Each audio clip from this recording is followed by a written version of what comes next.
Bem-vindo ao Economize, o espaço de finanças pessoais da JETV, uma parceria do Jornal Económico e da Reorganiza. Temos connosco o João Raposo, administrador do grupo Reorganiza. Muito obrigado, João, pela presença neste programa. Os nossos espectadores poderão andar para trás um bocadinho, ver os programas que tivemos nas 2 semanas anteriores, estratégias de negociação e poupança ao nível dos créditos e ao nível dos seguros também. E hoje trazemos aqui outras áreas que vão pesar na carteira ao final do mês e que são muitas vezes despesas que não são assim tão relevantes, mas depois todas juntas podem fazer moça no nosso orçamento, não é? É verdade. Realmente, estás a falar de orçamento e de poupança, são expressões muito relevantes para o que queremos falar hoje, na medida em que eu acredito que para se conseguir poupar é necessário ter um orçamento. Desconfio muito das pessoas que dizem que não conseguem poupar e que não têm um orçamento feito. É verdade que há realmente realidades em que não é possível poupar, matematicamente é impossível, mas na generalidade dos casos eu diria que não se consegue poupar porque não se tem um orçamento esse que é o espelho da minha vida financeira. Basicamente o orçamento responde-me à pergunta onde para o meu dinheiro, e nós todos recebemos dinheiro e ele tem que ir para algum lado. Se eu não tenho um orçamento, dificilmente sei para onde é que ele vai. E realmente, ao fazer o orçamento com as receitas e com as despesas, tanto quando ele está desequilibrado, tanto devemos mexer nas receitas, tentando aumentar as receitas, como devemos mexer nas despesas, tentando diminuir as despesas. Eu acredito que é mais fácil diminuir as despesas do que aumentar as receitas. Não estou a dizer que é fácil, só digo é que depende mais de mim deixar de gastar €1 do que ganhar €1. Com esse orçamento feito, que tem que ser minucioso, isto é, eu não posso dizer, por exemplo, nós vamos falar mais à frente sobre telecomunicações, eu não posso dizer, por exemplo, que gasto €50 por mês em telecomunicações. Se calhar o que eu gasto é 54,35. E estes mais €4,35 por mês são relevantes.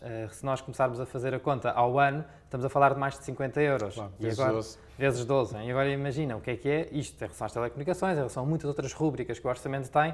Podemos estar aqui a falar de muitos €50 anuais que nós acabamos por negligenciar e que se calhar seriam a resposta para nós conseguirmos poupar. Dito isto, olhando assim para as despesas principais que nós podemos mexer, eu diria que há ali um grupo que é, no fundo, aquele grupo de despesas que resultam de obrigações contratuais em que nós podemos e devemos trabalhar. Umas já foram aqui tratadas nos outros programas, nomeadamente as responsabilidades com os créditos e com os seguros. Diria que agora poderíamos falar um pouco com mais detalhes sobre custos com telecomunicações, com aquilo que se chamam as utilities e com até despesas bancárias. Muito bem, então, e pegando já nesse trio, e se calhar existem aqui alguns passos que nós poderemos começar a dar para começar a poupar, precisamente nesse trio de despesas que referiste. O primeiro passo é olhar para aquilo que são os pilares principais para esta fase da negociação. E nós devemos partir com 3 pressupostos, diria eu. Um primeiro pressuposto é pior nós nunca ficamos. E, portanto, nós partimos para uma negociação em que ou ficamos iguais ou melhores. Depois também perceber que há aqui uma inércia que, tipicamente, quem fornece os serviços aproveita-se desta nossa inércia que faz com que nós não avancemos para as negociações e que acabemos por estar a pagar mais do que aquilo que realmente podemos. E depois perceber que a concorrência é benéfica. Portanto, quanto mais concorrência existir, mais nós podemos beneficiar com isto. Portanto, tendo este pano de fundo, nós podemos partir então para a negociação de cada uma delas. E, de facto, existe aqui o primeiro grupo de despesas que nós vamos falar, que é o caso das telecomunicações, que tem assumido especial relevância, até porque estamos todos em casa e consumimos todos internet, telefone e outro tipo de produtos de telecomunicações. Como é que podemos olhar para os nossos gastos ao nível das telecomunicações e dizer, ok, vamos começar aqui a poupar alguma coisa na fatura? Sim. Primeiro, voltando à ideia da poupança também ser uma questão comportamental, não querendo aqui ser moralista, mas acreditando que é preciso fazer um bocadinho de uma análise da nossa consciência, termos um sentido crítico sobre os serviços que contratamos. Claro que quem nos vai vender vai dizer que nós precisamos de muito mais coisas, porque o objetivo deles é vender. Mas eu tenho que perceber quais é que são realmente as minhas necessidades e perguntar-me, faz sentido ter o pacote de telecomunicações mais completo do mercado? Se eu só vejo séries e filmes em plataformas online, faz sentido estar a pagar os extras daquele pacote de telecomunicações que têm todos esses canais incorporados? Faz sentido ter uma velocidade de internet para lá daquilo que são as minhas reais necessidades?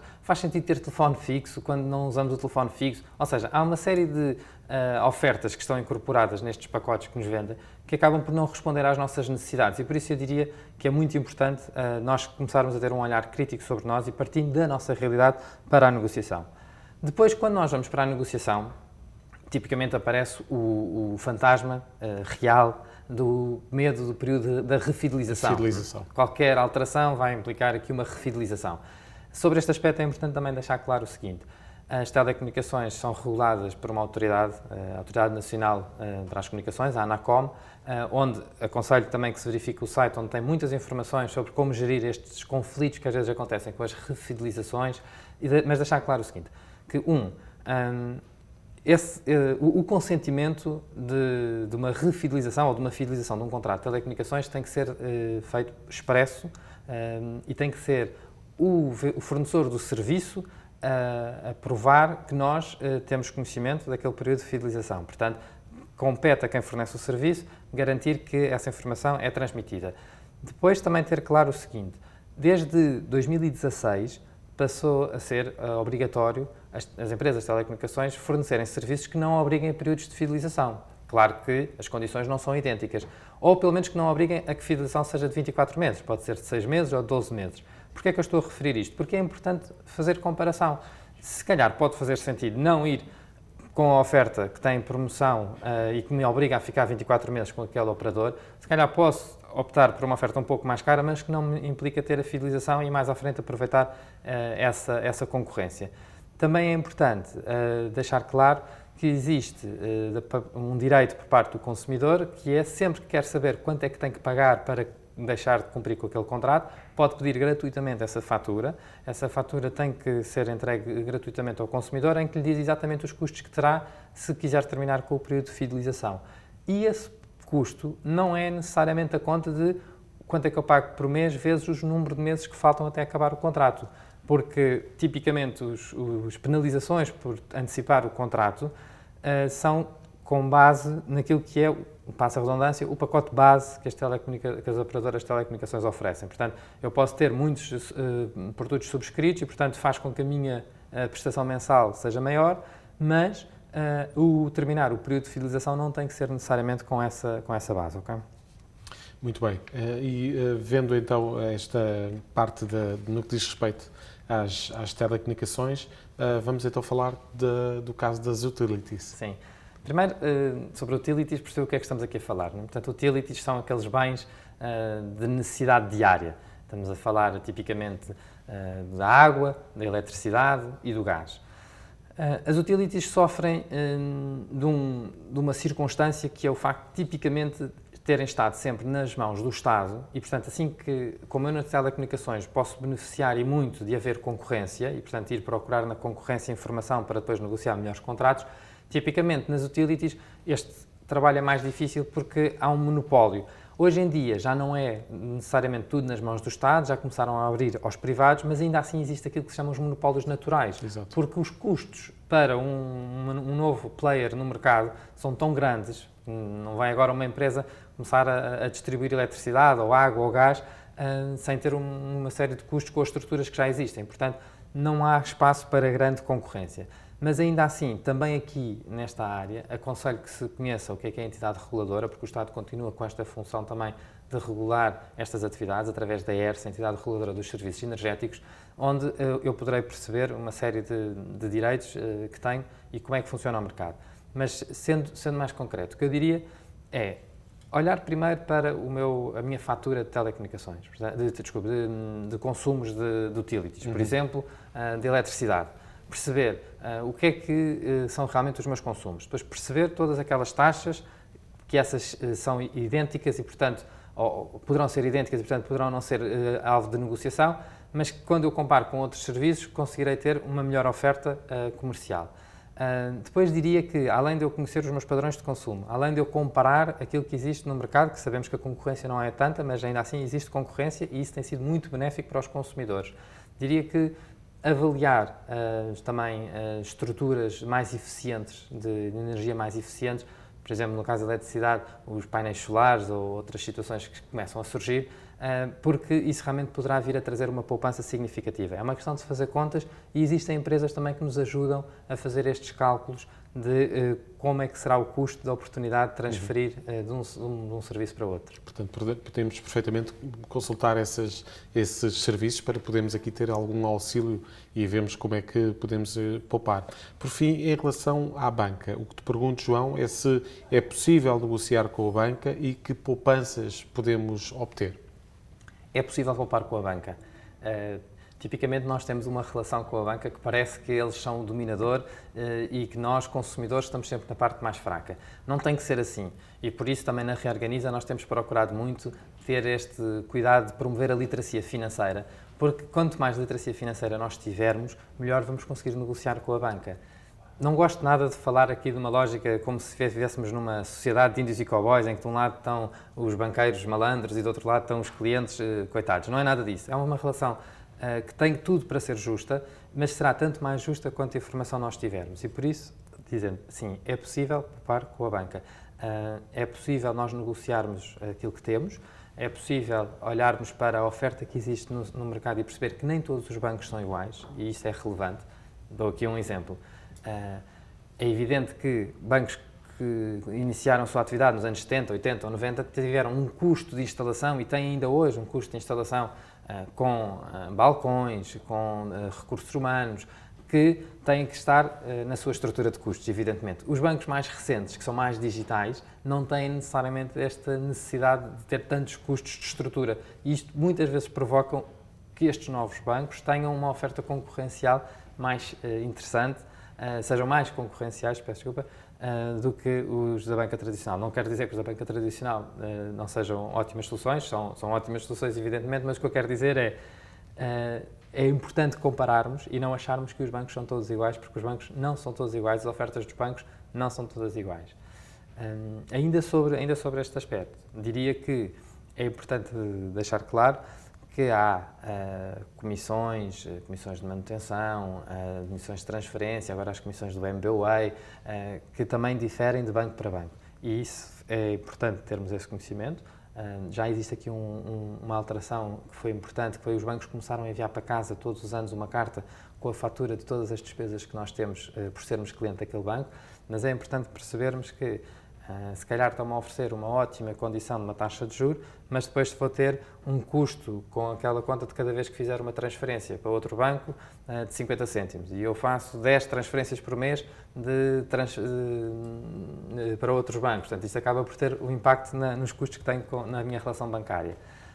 Mas dizia que o poder político, de certa forma, também tem vindo a regular aqui um pouco estas taxas e estas comissões que os bancos estão a cobrar. E aqui, a título de exemplo, a este nível existe uma que beneficia o consumidor, no sentido em que terminaram com uma comissão que era, agora foi em janeiro deste ano, terminaram com a chamada Comissão de Processamento da Prestação, que realmente é uma comissão que não faz muito sentido.